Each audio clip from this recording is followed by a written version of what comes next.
Number 1. Visualize the information you want to remember.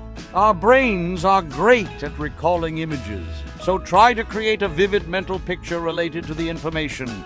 The more unique and detailed the information, the more unique and detailed the image, the easier it will be to recall later.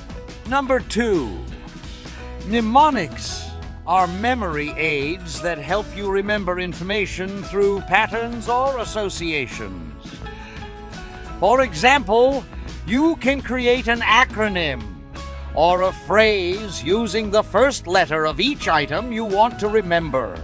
Mnemonics make information more memorable and easier to retrieve. Number 3. Break down complex information into smaller, manageable chunks. Our short-term memory can only hold a limited amount of information at a time, so organizing it into smaller groups can make it easier to remember. For instance, if you have a long list of numbers, try grouping them into sets of 3 or 4 digits. Number 4. Actively recall information instead of simply rereading or reviewing it passively.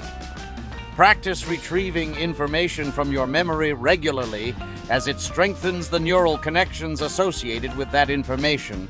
Quiz yourself or ask someone to test your recall on a particular topic to reinforce your memory. Number 5. The method of loci, also known as a memory palace, is a technique that involves mentally associating items you want to remember with specific locations in a familiar environment, such as your house. As you mentally walk through your memory palace, you can recall the associated items. This technique can be particularly useful for remembering lists or sequences. Remember that these tricks require practice and consistency to be effective. Incorporating them into your daily routine will help improve your memory over time. Thank you